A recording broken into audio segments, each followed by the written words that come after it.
Alright. Genesis chapter 12, verse 1 to 3.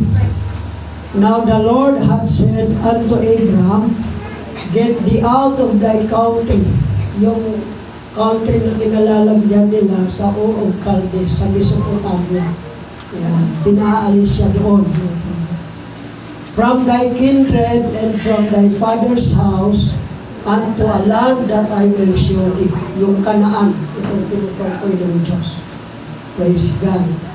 And I will make of thee a great nation, and I will bless thee, and make thy name great, and thou shalt be a blessing. And I will bless them that bless thee, and curse him that curseth thee, and in thee shall all families of the earth be blessed.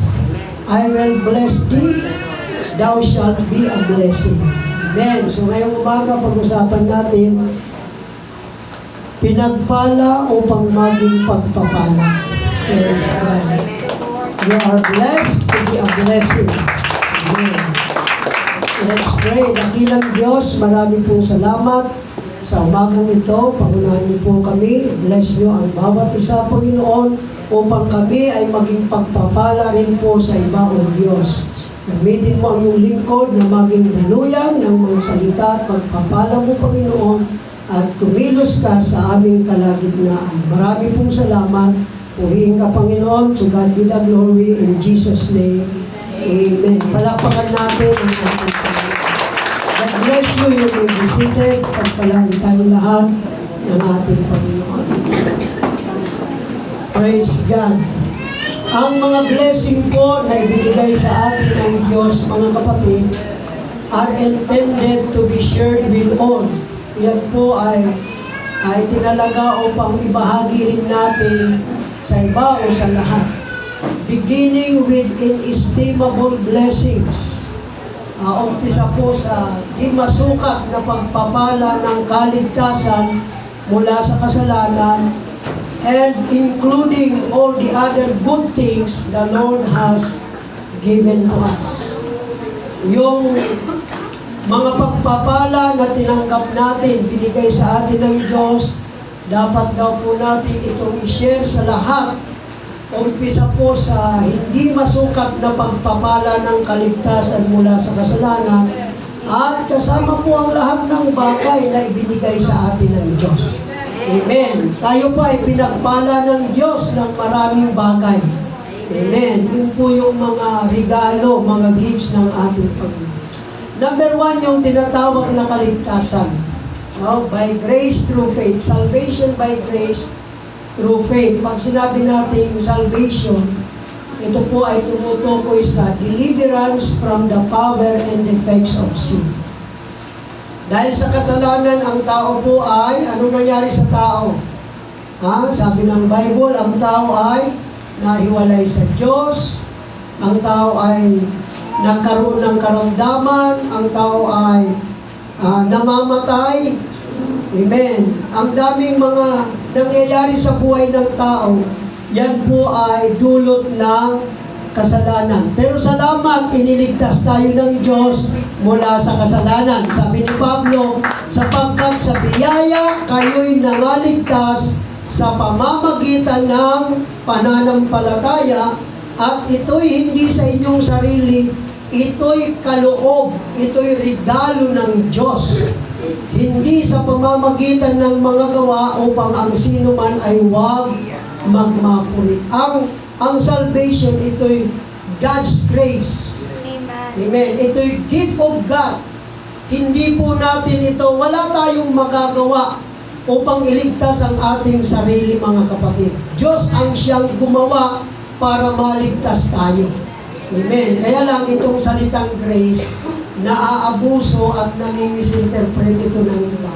Pag sinabi natin grace, sa Greek word ay charis, na ang ibig sabihin, unmerited, undeserved favor of God towards man. Hindi mo inaasahan yan. Hindi ka karapat-dapat. Amen. Yung iba, pagka sa kanilang kumpanya, binibigyan ng parangal dahil karapat-dapat sila. Pero itong salvation, hindi ka karapat-dapat, pero binigay sa iyo ng Diyos. Bakit hindi, Pastor, karapat-dapat? Kasi po sabi ng Biblia, tayo ay makasalanan. Amen.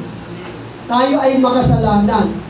Sabi nga po ng Romans chapter 3, nagiging kaaway tayo ng Diyos dahil sa kasalanan. So wala po tayong maiko-contribute. We can do nothing. We can contribute nothing to save ourselves, mga kapatid. Pero meron tayong responsibilidad na yung kaligtasan yan ay tanggapin o kaya ay tanggihan. We have the responsibility to receive or to reject what God has offered to us. Amen. So ang salvation po, yan ay God's grace. True faith. Yan, huwag nating kalimutan yan. Mayroong dalawang component para ma-receive ang salvation. Number 1, yung God's grace. Number 2, yung man's faith. Dalawang elementong kailangan para matanggap ang salvation. Una, yung God's grace. Ano ba ibig sabihin ng God's grace? Gaya ng ating nasabi, ang God's grace, ito'y undeserved, unearned favor of God towards man. Romans chapter 5 verse 8, datapwat ipinagtatagubili ng Diyos ang kanyang pag-ibig sa atin nang tayo'y mga makasalanan pa. Si Kristo ay namatay dahil sa atin. Yan yung God's grace. Ang kabayaran ng kasalanan ay dapat tayo yung mamatay. Amen. Dahil tayo yung nagkasala, tayo yung makasalanan, dapat tayo ang mamatay. Pero hindi po hinayaan ng Diyos na tayo ay mamatay. Siya po ay naparito ng katawang tao upang bayaran ang ating kasalanan. Amen. Hebrew chapter 2 verse 9, sabi ng Biblia, mga kapatid, ay tingnan natin ang sabi ng Hebreo chapter 2 verse 9. Datapwat nakikita natin si Jesus na ginawang mababa kaysa sa mga anghel, sa pagbabata ng kamatayan ay pinutungan ng kaluwalhatian at karangalan, upang sa pamamagitan ng biyaya ng Diyos ay lasapin niya ang kamatayan dahil sa bawat tao. By the grace of God, he by the grace of God should taste death for every man. Hindi natin kayang mamatay para sa ating kasalanan. Amen. In fact, takot tayong mamatay. Sino dito hindi takot mamatay? Ha? Praise God. Paghating gabi nga pag wala ng tao, naglalakad kang mag-isa, takot na takot kayo. O diba? Wala pang kamatayan yun. Ha? Yung iniisip mo pa lang na may multo. O, parang yung mga alagad, multo. Kung kinakita nila si Kristong naglalakad sa dagat, multo. Sa Hudyo pala, may customary sila. Pag nakakakita na ng mga ganoon, mamamatay na sila. Yung mga ganoon. Kaya nung nakita nila ang Panginoon naglalakad doon sa ibabaw ng dagat, isa lang kaya sila natakot mamamatay na tayo, multo. Oh. Amen. Sabi ni Maya pa, dinownload ko ito. Sabi ko, bakit dinownload mo yan? Para nakikita ko yung ghost, para madali akong makatulog.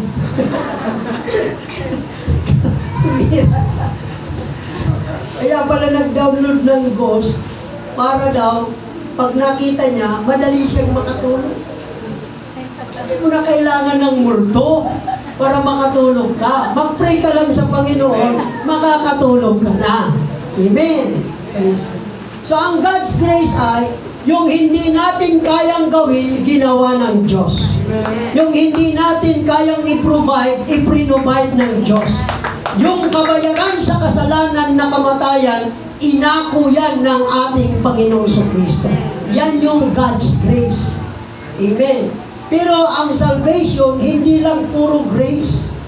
Kasi mayroong doktrina na grace alone, faith alone, hindi mo na kailangan yung work. Totoo naman, ang salvation, hindi natin gawa yan. Wala tayong magagawa para iligtas ang ating sarili. Dahil kung sa pamamagitan ng gawa, maililigtas natin ang ating sarili, ano yun? Tayo na ang magiging tagapagligtas ng ating sarili. Amen. Pero, huwag nating kalimutan na yung biyaya ng Diyos para ma-appropriate, para maging epektibo ang biyaya, yung pagliligtas ng Diyos, kailangan tanggapin natin yan sa pananampalataya. Dahil kung walang pananampalataya, ang sabi ng Biblia, hindi maaaring maging kalugod-lugod sa Kanya. Sapagkat ang lumalapit sa Diyos ay dapat, di ba? Dapat sumampalatayang may Diyos at siya ang tagapagbigay ganti sa mga sa Kanya'y nagsisihan. Without faith, it is impossible to please God. Amen. So, ang salvation po, dalawa ang components niyan. God's grace and man's faith. Actually, yung grace, yung Greek word na charis, meron pong dalawang elementong kailangan. O mayroong components, mayroong dalawang components ang charis. Ano yan? Unmerited provision and thankful reception. Nakuha nyo? Ang God's grace, Brother Erwin, yung grace, yung charis, dalawa ang components niya. Number one, unmerited provision. Ito yung gawa ng Diyos. Pangalawa, thankful reception. May pagpapasalamat na pagtanggap. Sino sa inyo narigaluhan ni hindi man lang nagpasalamat? Ha? Kung ikaw naman ang nagregalo, anong pakiramdam mo na hindi man lang? Brother Robin, sa'yo na to. Regalo ko sa'yo, Brad. As wala lang. Anong pakiramdam ninyo? Parang gusto mong bawiin. Amen. So, ang grace, mga kapatid, it is composed of unmerited provision. Hindi mo deserve, pero ibinigay sa iyo ng Panginoon. Hindi ka karapat-dapat, pero ginawa kang karapat-dapat ng Diyos. Kaya wala tayong may pagmamalaki. Amen. Everybody say praise the Lord. Kaya pag iniligalo sa iyo yung kaligtasan, tatanggapin mo yan na may pagpapasalamat. Paano natatanggap na may pagpapasalamat? Faith. Yung faith, ito yung channel. Faith is the channel through which God's grace comes to man. Amen. So yung faith po, ito yung channel para makarating sa atin ang biyaya ng Diyos. Everybody say praise the Lord. Faith. Ano yung faith na nakapagliligtas? Ano yung faith na nagiging response natin sa biyaya ng Diyos? Ito yung faith na mayroong pagsunod. Amen. Yung iba kasi, paniniwala lang sa isipan, mental asset. Kailangan po ng appropriation, kailangan ng paggawa, kailangan ng action. Halimbawa, sa Old Testament, yung mga nanampalataya sa Diyos at nakaranas ng pagliligtas, ipinakita nila yung kanilang pananampalataya sa pamamagitan ng pagsunod sa Diyos. Sabi ng Diyos kay Noah, Noe, yung kasamaan ng buong sanglibutan nakarating na sa akin. Kaya bukunawin ko ang mundo.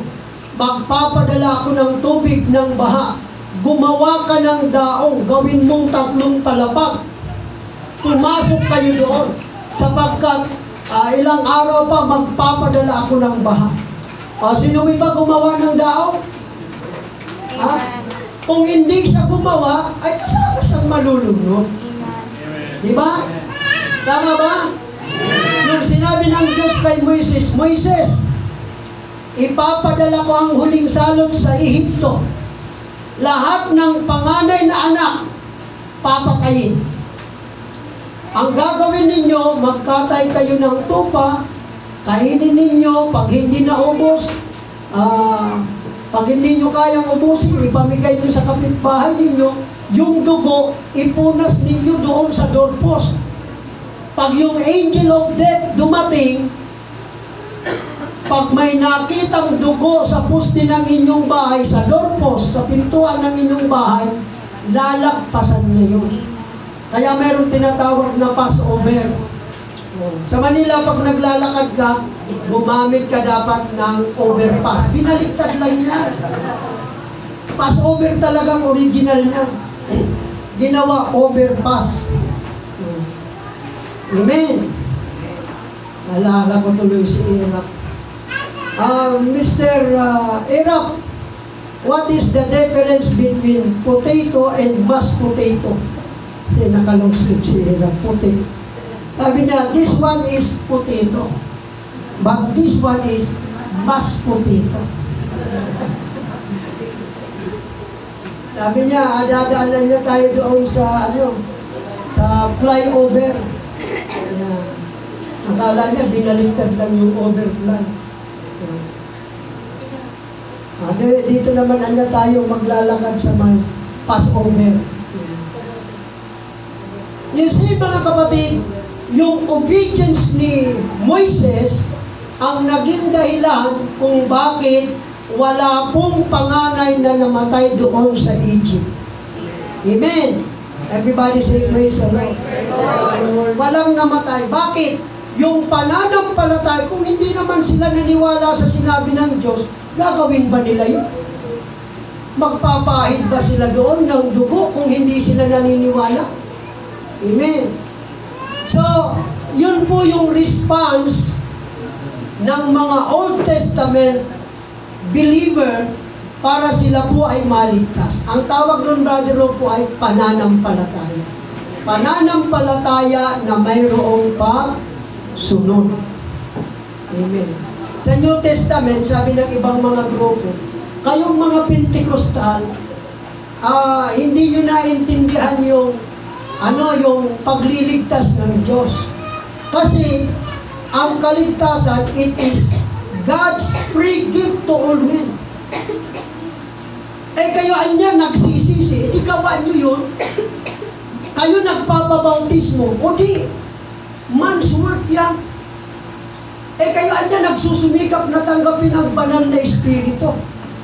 Kaya, hindi nyo naintindihan ang God's grace, yung God's gift of salvation. Mga kapatid, naintindihan natin yan. Ang pagliligtas ng Diyos, ito ay biyaya niya. Ito'y regalo niya. Pero mayroon tayong gagawin para matanggap yun. Anong gagawin? Kukunin natin. Magre-response tayo. Ibinibigay sa'yo, anong gagawin mo? O kita mo, ayaw kunin ni Ruben eh. Ganun ba yun? Pagka ibinigay sa'yo yung regalo, panunuurin mo lang? Insulto yan.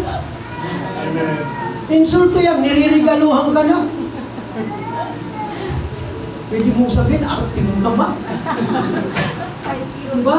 Pwede mong sabihin, niririgaluhan ka na, ayaw mong kunin.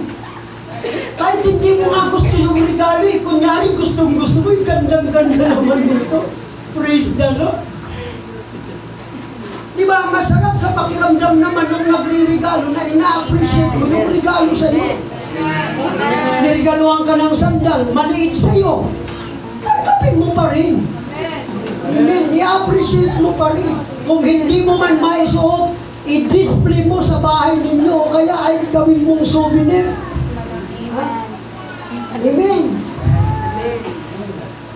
Now, yung bang pagsisisi, yung ginagawa nating pagsisisi, yung pagpapabautismo, at yung pagtanggap sa Espiritu Santo, yan ba'y gawa ng tao? Is it man's work para ma-earn natin ang salvation?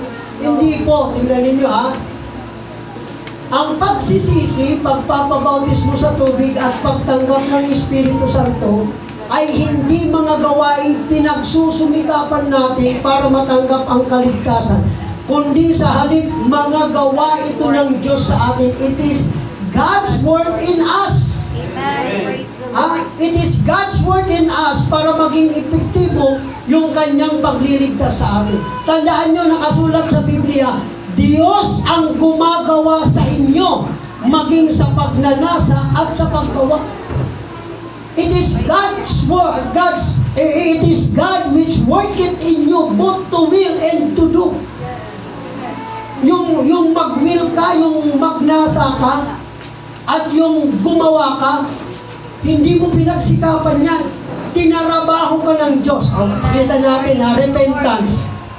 Hinahamak mo ang mga kayamanan ng kanyang kabutihan at pagtitiis at pagpapainod na hindi mo nalalaman na ang kabutihan ng Diyos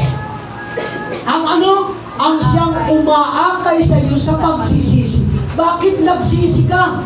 Dahil na-realize mo na makasalanan ka. Kinilos ng Diyos ang puso mo para mag-decide ka na magsisi sa iyong kasalanan. Nung nangaral si Pedro sa mga Hudyo, anong sabi ng Biblia? Nang marinig nga nila ito, ay nasaktan ang kanilang puso. They were pricked in their hearts. Nakonsensya sila. So sino ngayon ang tumarabaho? Diyos. Nagsisi ka ba sa iyong kasalanan dahil pinagsikapan mo yun? Hindi. Tinarabaho ka ng Diyos. Pinalambot ng Diyos ang puso mo.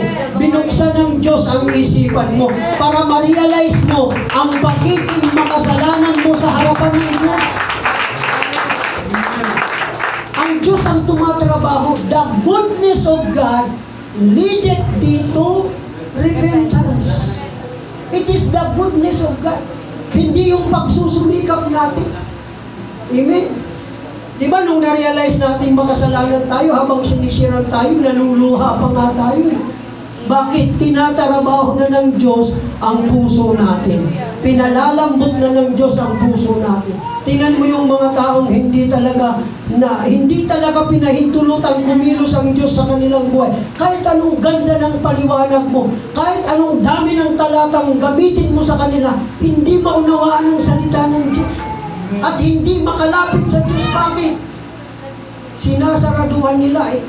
Sabi ng Biblia, makinig man sila ng makinig, hindi sila makarinig. Tumingin man sila ng tumingin, hindi sila makakita. Bakit? Sapagkat tumapalang puso ng bayang ito at isinarado nila ang kanilang pandinig, ipinikit nila ang kanilang mata, baka sila'y magbago. Ayaw talaga kasing magbago.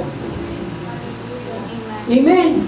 Kaya nakikinig, pero baliwala. Amen. Wala naman dito yan sa atin. Wala. Tahimik kayo. Nagpipreach si pastor, nakatingin ka pero lumilipad yung isip mo. Wala yan dito. Wala. Sabihin mo sa iyong katabi, wala yan dito. Hindi ikaw yan. Diba? It is the goodness of God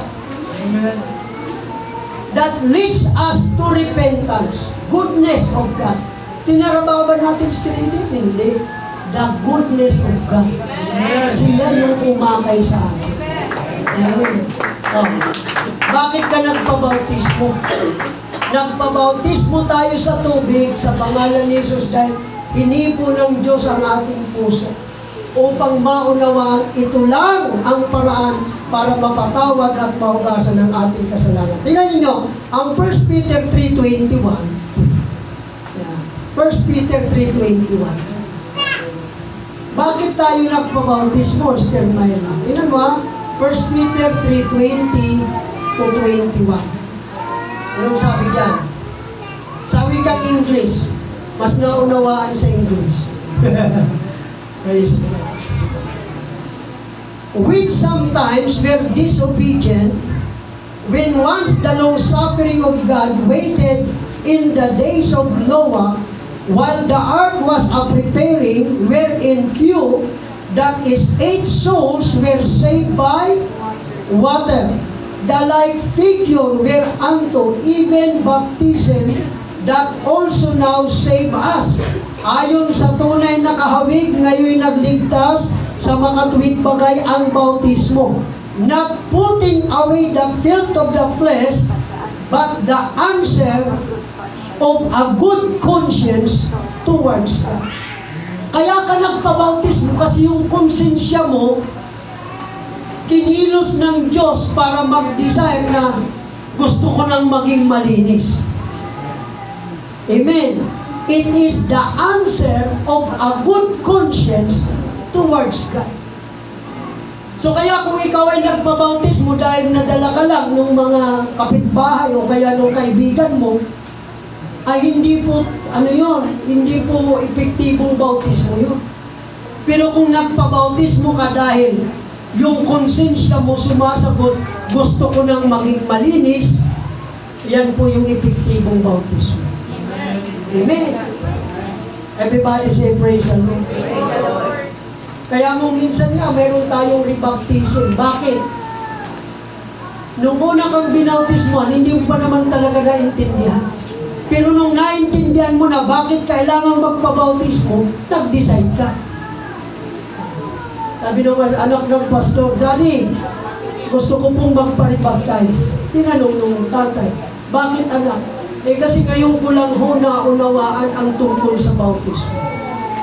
O di niribaptize, kasi ang bautismo, Brother Ropo, ikaw yung nagdi-decide. Yung konsensya mo nagsasabi, gusto kong maging malinis mula sa aking kasalanan. It is the answer of a good conscience towards God. Tayo bang tumarbaho niyan? Hindi. Sino ang tumarbaho niyan? Ang Diyos. Kinonsensya ka. Magpabautismo ka para maging malinis ka sa kasalanan. Amen. Doon sa nabuha ng funeral service, pinaliwanag ko yung bautismo at binyag. Ang nakapagliligtas ka ko, bautismo, hindi binyag. Anong kaibahan ng binyag sa bautismo? Yung binyag, yung ginawa sa atin nung mga bata pa tayo, pinabuhusan yung ulo natin ng tubig. Ang tawag doon, binyag. Sa original na salita, rantiso. Yung nagliligtas ka ko, bautismo. Sa original na salita, baptiso. Inilulubog sa tubig, kagaya ni Kristo. Nasa tamang kaisipan na. Kasi ang bata, hindi pwedeng bautismuhan. Bakit? Ang requirements bago ka bautismuhan, dapat turuan ka. Go ye therefore and teach all nations, baptizing them. So bago bautismuhan, tuturuan. Ano pa? Dapat magpahayag ka ng pananampalataya. Ang sumasampalataya at mabautismuhan. So kailangan ng pananampalataya. Ano pang kailangan? Repentance. Then Peter said unto them, repent and be baptized. So may tatlong requirements bago ka bautismuhan. Kailangan mong maturuan, kailangan mong manampalataya, kailangan mong magsisi. O ikaw iyo, ikaw ba marunong sumasampalataya ka ba? O wala ka. Magsisi ka iyo. Wala. So disqualified ang bata sa bautismo. So kaya ang bautismong lubog sa tubig, yan yung nakapagliligtas. Mayroong tumayo, nakainom pa naman. Meron akong tanong, Pastor. Sige ho, tanong. Kapag ba binautismuhan, dapat pang maghanda? Ay, dipindi sa inyo kung gusto ninyong maghanda. Magkatay ng baboy, magpakain pag kayo binautismo. Aba, okay naman yun, di ba? Pag nagpabautismo ka, naghanda ka, nagpakain ka, isi-celebrate mo yung araw ng pagliligtas ng Diyos sa iyo. Pwede yun. Option mo yun. Kung gusto mo, invite mo yung mga kaibigan mo. Punta kayo, pare, punta kayo. Mayroong kainan sa bahay. Bakit? Ano bang mayroon? Magpapabautismo ako. Amen. Pwede ba yun? Depende sa iyo. Sa Catholic nga yung bata, pag bininyagan, naghahanda talaga. O diba? Nagkakatay pa ng baboy. O. Wala pang salvation yun. Amen. Baka mayroon dito magparibaptize, maganda. So yung pagpapabautismo, hindi po natin gawa yan. Diyos ang gumawa yan. Tinarabaho yung konsensya natin para ano? Maintindihan natin na ang bautismo ang tanging paraan upang mahugasan tayo sa kasalanan at maging malinis ang ating konsensya. It is the answer of a good conscience towards God. Amen. O ano pa? Paano yung Holy Spirit?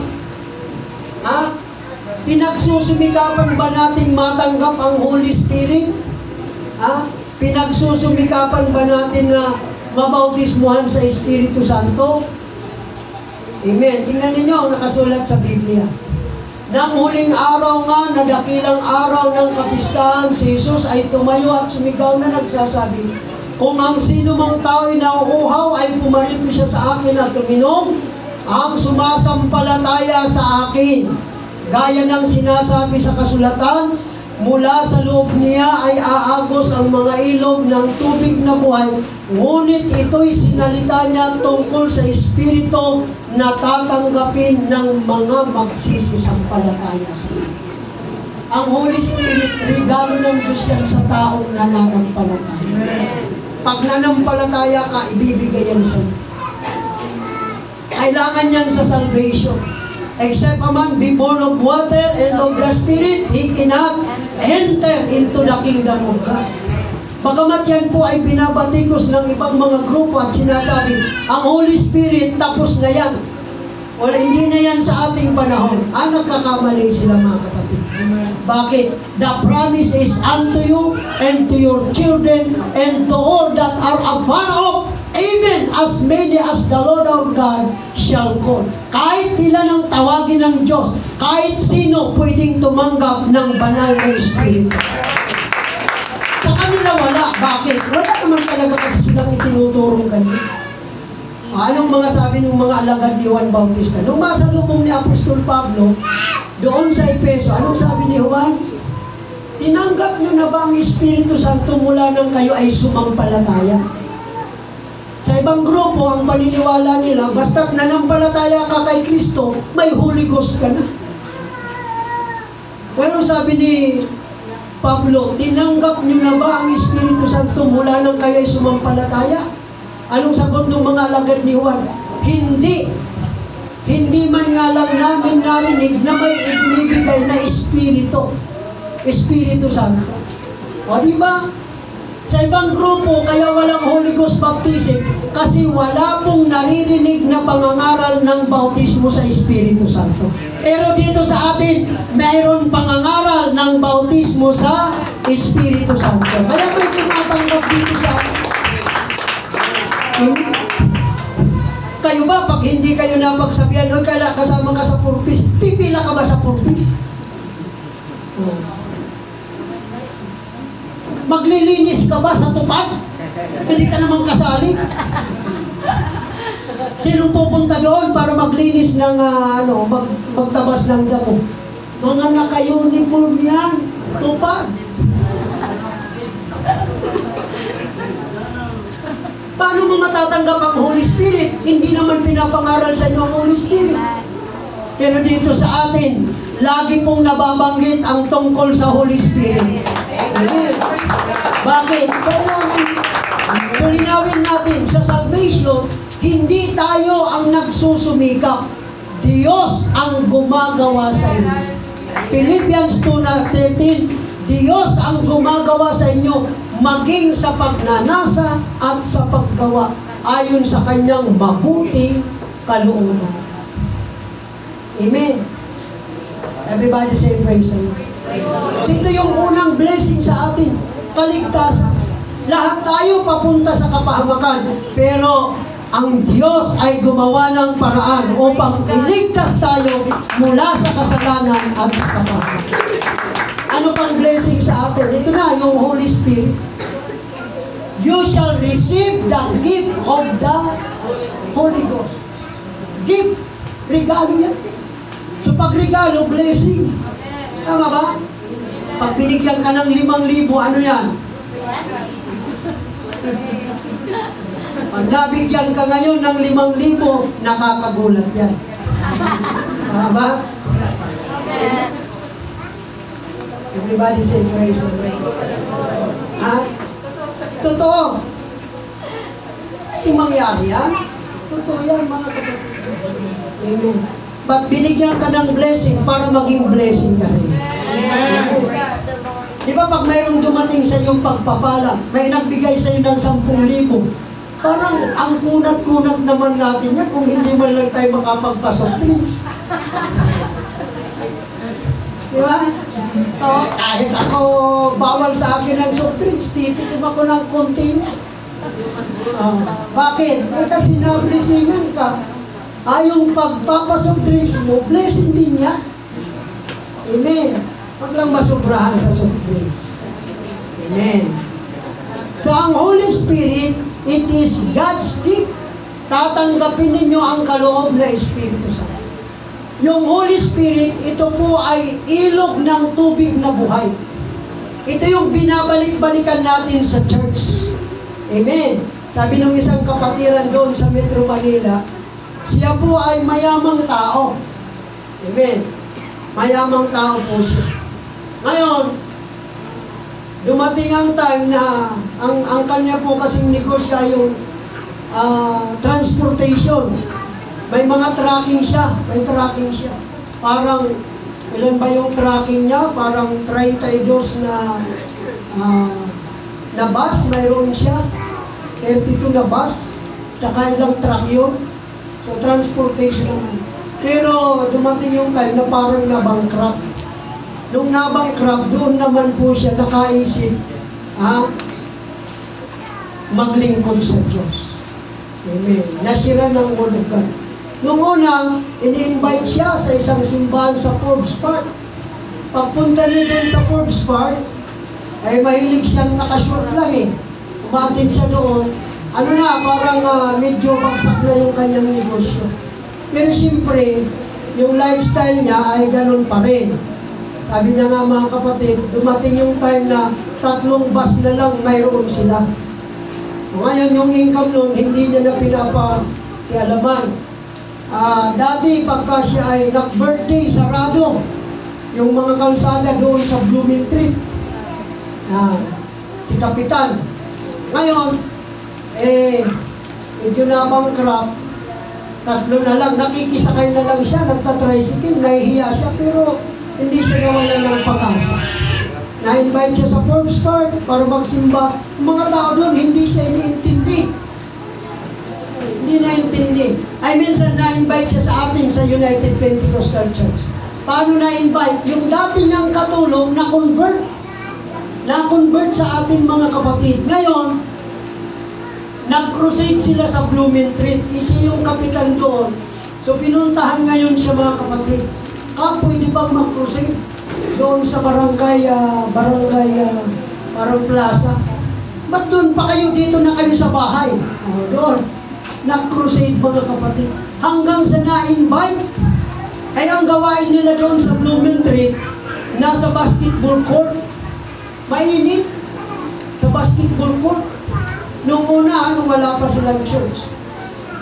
Pagdating doon sa basketball court, nung siya'y pumunta, ayun, in-entertain siya hanggang sa nung nag-altar call, naramdaman niya ang presensya ng Diyos.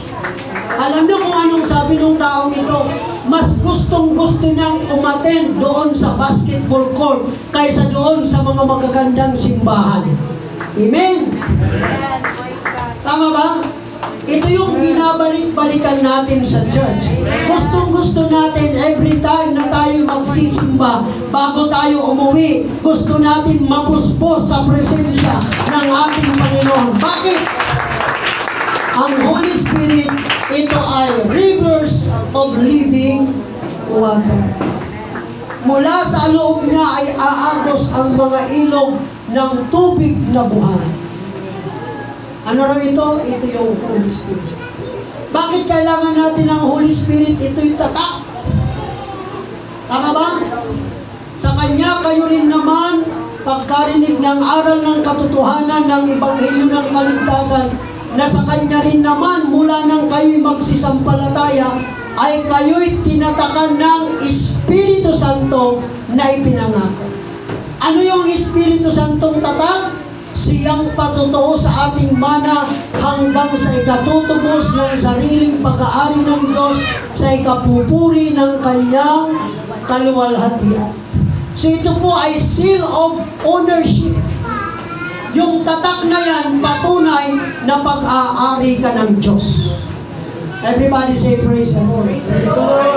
Kaninong tatak gusto ninyo? Tatak ng Antikristo, 3 sa Islam yan. Ha? Kung sa sugal pa sabi ni Brother Rocco, good na yan, Pastor. 666, 18 yan. O di 8 na baga, ano, Brother Rocco? Halatang para laki na ini.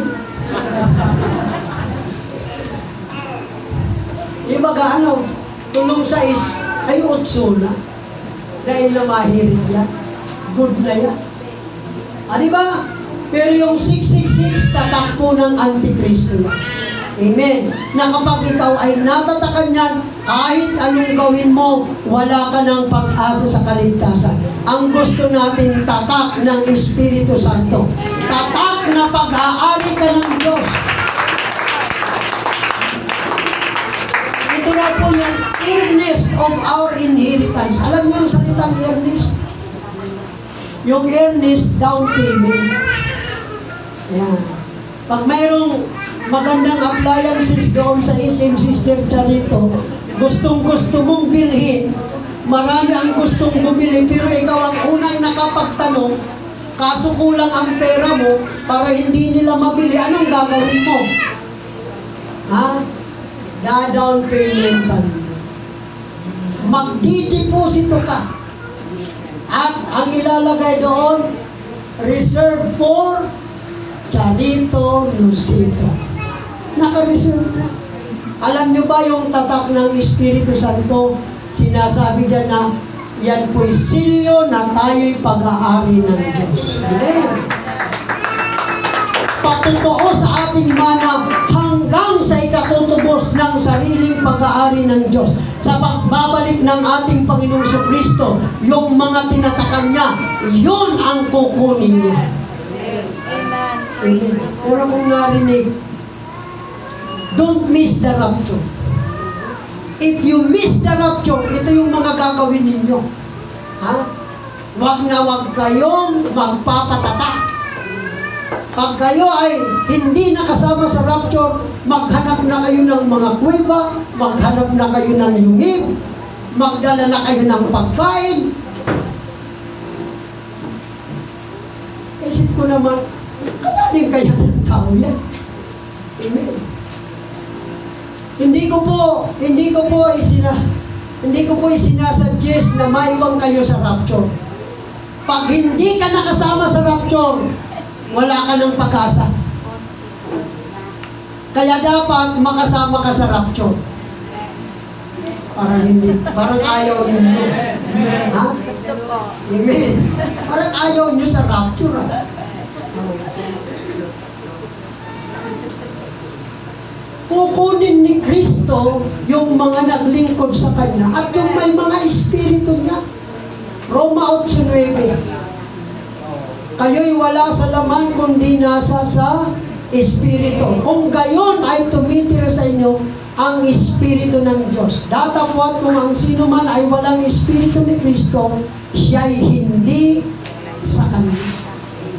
So kaya pagka may espiritu ka ng Panginoon, Brother Rocco, sa pagbabalik ni Kristo, kukunin ka. Tama ba? Yung magnet, pag itinapon mo sa buhangin, pag inangat mo, lahat ng buhangin sumasama. Tama ba? Yung magnet, magnet. Ilagay mo, Brother Rodel, sa buhangin. Pag hinila mo yung buhangin, lahat ng buhangin sumasama. Hindi lahat. Yung kauri lang. Yan. Mga minerals pang tawag niyan. Yun lang ang sumasama. may maiiwan. So sa rapture, sa pagbabalik ng Panginoon, hindi lahat makakasama. Amen. Bakit nalungkot kayo? Ha? Sabihin mo sa iyong katabi, kasama ako dyan. Parang ayaw niyong sumama. Ha? Sino gusto maiwan sa rapture? Bakit kailangan natin ng Holy Spirit? Dahil kapag may Holy Spirit ka, lagi mong kasama ang Panginoon. I am with you always, even until the end of this age. Regalo ng Diyos yan. Mapalad tayo, napakapalad natin sapagkat tinanggap natin yan. Blessing ng Diyos sa atin yan. Amen, ang Holy Spirit. Nakaraan napag-aralan natin ang tungkol sa fivefold ministry. Ang fivefold ministry, ito'y regalo rin ng Diyos. He gave some apostles, some prophets, some evangelists, some pastors, and teachers. He gave regalo ng Diyos. Fivefold ministry. Amen. Anong layunin? For the perfecting of the saints. Nakaraan hanggang perfecting tayo, no?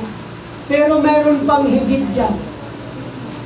Amen. Dahil pag ikaw ay naging perfect na, naging matured ka na, dapat maglingkod ka for the work of the ministry. Kung ikaw ay Kristiyanong hanggang ngayon, 20 taon, 30 taon ka nang naglilingkod sa Diyos, tagapakinig ka pa lang, tagapakinig ka pa rin, tagaupo ka pa rin, hindi mo na si-serve yung purpose ng pagkatawag sa iyo. Amen. Dapat sa loob ng mahabang panahon na naglilingkod ka sa Diyos, lumago ka na, naging malago ka na, at ngayon ginagamit ka na sa gawain ng ating Panginoon. Parang tumahimik ka. Ayaw niyong magpagamit ka. Hello. Meron tayong bagong programa sa church. Yung simba natin sa loob ng church, ilalabas natin. Tama ba? So, ina-identify na natin yung mga area na magkakaroon tayo ng gawain doon. Pipili tayo ng mga leaders, magkakaroon tayo ng mga team na doon sa area na yan, kayo ang pupunta. Mangangaral ng Word of God, mag-worship sa ating Panginoon, mag-minister, mag-pray sa may sakit. Amen. Praise God. Ang tablay na. Palakpakan nga natin ang Panginoon. Dahil hindi po gusto ng Diyos na habang buhay, taga-upo ka lang, taga-pakinig ka lang, taga-palakpak ka lang, taga-amin ka lang. Hindi tayo nilalang ng Diyos para maging taga-cheer lang. Tagtagumpayan nga. Yes, si Brother Arman, praise God, may... Amen. Iba yung ikaw lang taga-palakpak, sa sunod ikaw naman ang papalakpakan. Praise God, dahil ano? Ginawa mo ang kalooban ng Diyos. May mga taong na-bless, may mga taong natuwa, may mga taong na-inspired sa ginagawa mo. Amen. Napapapalakpak sila dahil na-inspired sila sa ginagawa mo. Amen. Praise God. Hallelujah. Noong isang araw, ano bang araw yun? Merkulis o Martes yata? Bebes, parang ano. Pumunta ako dito. Biglang parang naano ako na mag-online, magturo. Ay, nag-aral ako mga kapatid. Tapos nag-share ako. Praise God, na-inspired ako. Natuwa ko mga kapatid pa. Dami ka lang nanood. Praise God.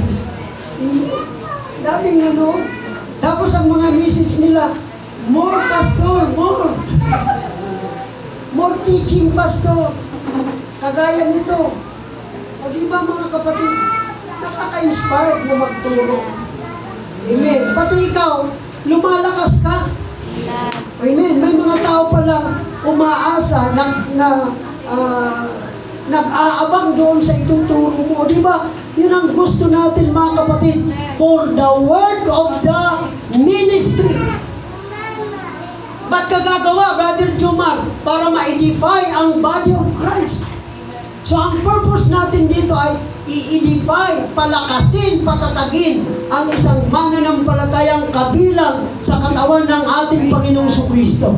Dahil alam niyo mga kapatid, hindi basta-basta ang paglalakbay natin mula sa lupang ito papunta sa kaharian ng Diyos. Maraming pwedeng maging casualty, mga hindi tumagal, mga umayaw sa paglilingkod sa Diyos, lalo na kung nakakaranas sila ng mga kahirapan, ng mga problema, mga pagsubok, na kung minsan parang hindi nila maintindihan, marami po ang umaayaw. Amen? Nung sabi ng kasabihan, yung umaayaw, hindi nagwawagi. At ang nagwawagi, hindi umaayaw. Kasi siyempre, paano silang magpapatuloy kung wala man lang encouragement?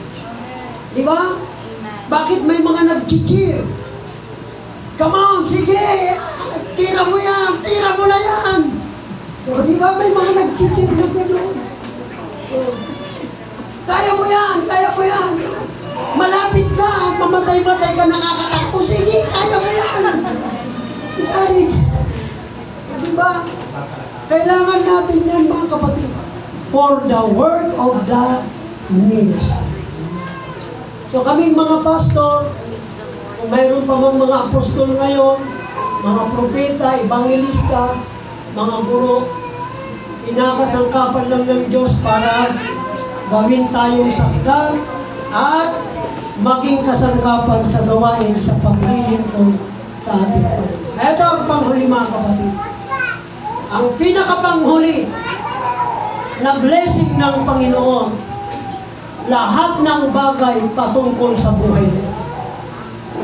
Ano ang ating sasabihin sa mga bagay na ito? Kung ang Diyos ay kakampi natin, sino ang laban sa atin? Siya na hindi ipinagkait ang kanyang sariling anak, kundi ibinigay dahil sa ating lahat. Ito, bakit hindi naman ibibigay sa atin ng walang bayad ang lahat ng mga, mayroon bang hindi kayang ibigay ang Diyos? Yan o. Bakit hindi naman ibibigay sa atin ng walang bayad ang lahat ng mga bagay? Ano yung lie ni Satan doon sa Genesis? Totoo bang sinabi ng Diyos, huwag kayong kakain ng bunga sa punong kahoy ng pagkakilala ng mabuti at masama? Anong sabi ng babae mga kapatid? Sabi ng Diyos, huwag daw namin kakainin, ni huwag namin ihipuin. Anong sabi ni Satanas mga kapatid? Tunay na hindi kayo mamamatay. Sabi ni iba, baka kami mamatay. Tunay na hindi kayo mamamatay. Talastas ng Diyos na sa araw na kayo'y kumain niyaon, ay madidilat nga ang inyong mga mata at kayo'y magiging parang Diyos na nakakakilala ng mabuti at masama. Ito yung lie ni Satan. Kadalasan ang nasasabi lang natin, yung sinabi ni Satanas na, hindi kayo mamamatay. Thou shall not surely die. Yan yung lie ni Satan. Pero mayroon pa siyang isang lie mga kapatid. Yung sinabi niya, kayo'y magiging parang Diyos. Pag kinain nyo yan, magiging parang Diyos kayo. Kasinungalingan yan. At si iba naman naniwala dyan. Bakit mga kapatid? Hindi ba yan sinasabi ni Satanas? Sinabi na ng Diyos yan. Nasa tao na yung pagiging kagaya sa Diyos. Di ba sabi ng Biblia, nilalang ng Diyos ang tao ayon sa kanyang sariling larawan. Bakit maniniwala ngayon si Eva na pag kinain niya yun, magiging parang Diyos siya? Meron na nga eh. Nilalang ka na nga ayon sa wangis ng Diyos, yung katangian ng Diyos, yung katalinuhan ng Diyos, yung kapangyarihan mayroon ng Diyos. Ibinigay na yan sa tao. Yan, maniniwala pa si iba na, ay magiging parang Diyos ako. Yan ang problema sa mananampalataya ngayon mga kapatid.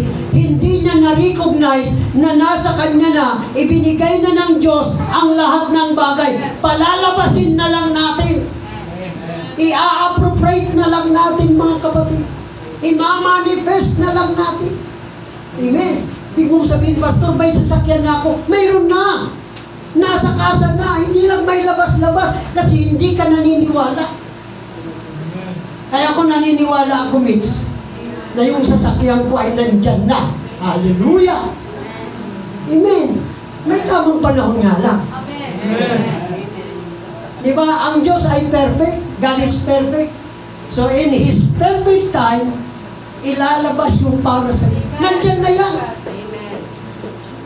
Kung maniniwala tayo sa kapangyarihan ng Diyos, now unto Him that is able to do exceedingly abundantly above all that we can ever ask or think. Sa makapangyarihang gumawa ng lubhang sagana ng higit ng lahat ng ating hinihingi at iniisip. Ano yung hinihingi mo? Ano yung iniisip mo? Maibibigay ba ng Diyos yan? Ibibigay ng Diyos yan ayon. Sabihin natin, ayon. Sa kapangyarihang gumagawa sa atin. According to the power that is working in us. Mayroong kapangyarihang gumagawa sa atin. Yung kapangyarihan na yun, yun yung ability natin. Amen. Yun yung kakayanan natin na paniwalaan ang kayang gawin ng Diyos. Kayang gawin ng Diyos yan. Kayang gawin ng Diyos. Amen. Lahat ng bagay, Sister Myla, hindi po, lahat ng bagay. I wish above all things that thou mayest prosper and be in health, even as thy soul prosper. Prosperity. Kaya ba tayong pagyamanin ng Diyos? Amen. Maniwala ka. Amen. Maniwala ka. Lahat ng ginagawa mo, paniwalaan. Amen. Naniniwala ako magtatayo tayo ng malaking simbahan, pinaniniwalaan ko yan. Kung paano gagawin ng Diyos yan, hindi ko alam, basta naniniwala akong gagawin ng Diyos. Amen. Magkakaroon ka ng sariling bahay, magkakaroon ka ng sariling sasakyan, magkakaroon ka ng sariling lupain. Pag nagawa mong maniwala sa Diyos, in His perfect time, ibibigay ng Diyos sa iyo. Sa kanyang tamang panahon. And be in health, kalusugan. Amen. Everybody say praise the Lord. Kaya bang ingatan ng Diyos yung kalusugan natin? Kaya, mga kapatid. Maniwala lang tayo. Huwag lang natin abusuhin. Amen. Maghapon kang nagbilang sa araw, tapos pagkahapon naligo ka. Ay, magiging malusog ang mga bulatin. Bakit? Di ba? Everybody say praise the Lord. Ano pa yung talatang iniisip ko, mga kapatid? Yung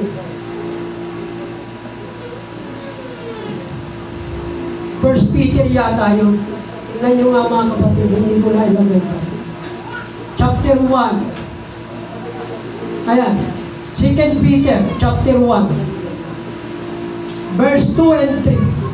Ito Grace and peace be multiplied unto you through the knowledge of God and of Jesus Christ, according as His divine power hath given unto us all things that pertain unto this life and godliness, through the knowledge of Him that hath called us to glory and virtue. According as His what? Divine power. Yung banal na kapangyarihan ng Diyos ang siyang nagbigay sa atin ng lahat ng mga bagay na ukol sa buhay na ito. So yung mga bagay ukol sa buhay na ito, ibinigay na pala ng Diyos. Hindi ibibigay, ibinigay. Tama ba? Tingnan ninyo, verse 3. Hath given unto us. Pag sinabing hath given, ibinigay na. So yung mga bagay sa buhay na ito, ibinigay na pala sa atin ng Diyos sa pamamagitan ng pagkakilala natin sa Kanya na tumawag sa atin sa kaluwalhatian at kapangyarihan. So mangyayari yan kung mananampalataya tayo sa kapangyarihan ng ating Panginoon. Everybody say praise the Lord. So ano yung mga blessing ngayon? Ano yung mga blessing? Number 1, yung salvation. Number 2, yung Holy Spirit. Number 3, ministry. Number 4, lahat ng bagay. Amen. Sabihin natin, lahat ng bagay. May binigay na si Lord sa atin. Ibinigay niya na ang lahat ng bagay. Basta't manampalataya tayo. Ayon sa kapangyarihan. Ngayon, itong tinanggap natin, anong gagawin natin? Sarilinin natin to, Sister Grace. Huwag natin ipamigay. Amen.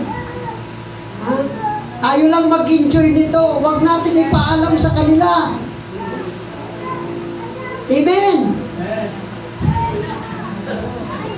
Huwag natin ipaalam. Tayo lang.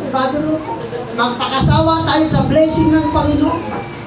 Tama ba? Si Abraham, sabi ng Diyos kay Abraham, pagpapalain kita at ikaw ay magiging pagpapala. Sabihin mo sa iyong katabi, pinagpala ka ng Diyos, maging pagpapala ka sa iyo. Amen. Matthew chapter 28, verse 19 to 20, go ye into all the world. Pumayo tayo sa buong mundo. Gawin natin silang mga alagad. Sabihin natin sa kanila ang mga ginawa ng Diyos sa buhay natin. Kung paano tayong pinagpala ng kaligtasan. Amen. Kung paano tayong pinagpala, tinanggap natin ang banal na Espiritu. Kung paano tinanggap natin ang lahat ng bagay sa pamamagitan ng kapangyarihan ng pangalan ng Panginoon. Isabi natin ito sa Kanya. Ipagsabi natin. Amen. Huwag natin sabihin. Tumayo tayo mga kapatid.